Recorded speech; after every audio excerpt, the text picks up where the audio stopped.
তো সবাইকে নারী দিবসের শুভেচ্ছা। আজকে নারী দিবস। সো দিবসের আসলে কোনো তাৎপর্য অবশ্যই আছে। সব দিনে আসলে আমরা যদি সবাইকে ভালো সচেতন রাখতে পারি তো দিবসের কোনো দরকার হয় না।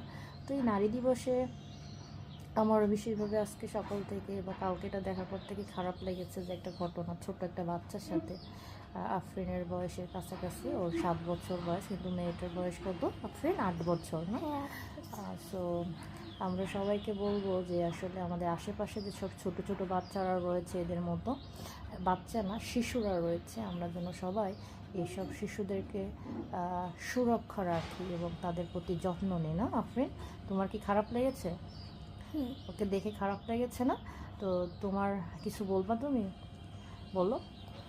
তো আপনাদের কাছে যারা বাচ্চা আছে তাদেরকে ছাড়বেন না। হ্যাঁ, সবাইকে সচেতন রাখবেন না, তাদেরকে একা যেতে দিবেন না।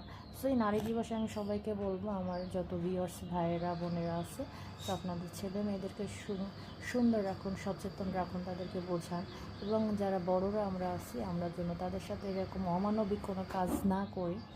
আল্লাহ যেন সবাইকে সুস্থ রাখে, ভালো রাখে। নারী দিবসের জন্য আসলে সেসব বাচ্চাদের আসলে আপনার নিজেদের কাছে রাখার চেষ্টা করেন এবং সচেতন রাখুন। আমরা যেন আশেপাশে সবাই সচেতন হয় না ফ্রেন্ড, আমরা যেন সবাই তাদেরকে ভালো রাখি, সেভ রাখি এবং সুস্থভাবে বড় হয়ে উঠতে সাহায্য করি। না, মেয়েটা দেখে আমার খুব খারাপ লেগেছে, কান্না পেয়েছে না? আল্লাহ যেন মেয়েটাকে তাড়াতাড়ি সুস্থ করে দেয়, ভালো হয়ে যায়। সো আজকে পর্যন্ত সবাই ভালো থাকবেন, সুস্থ থাকবেন। এসব ছোটো ছোটো ছেলে মেয়েদেরকেও ভালো রাখার চেষ্টা করবেন। সবাইকে অনেক অনেক নারী দিবসের শুভেচ্ছা। তো সব নারীদেরকে, শিশুদেরকে, ছেলে মেয়েদের জন্য আমরা সবাই সুরক্ষা দান করি এবং তাদেরকে রক্ষা করার চেষ্টা করি। সবাইকে আল্লাহ হাফেজ। না, টাটা।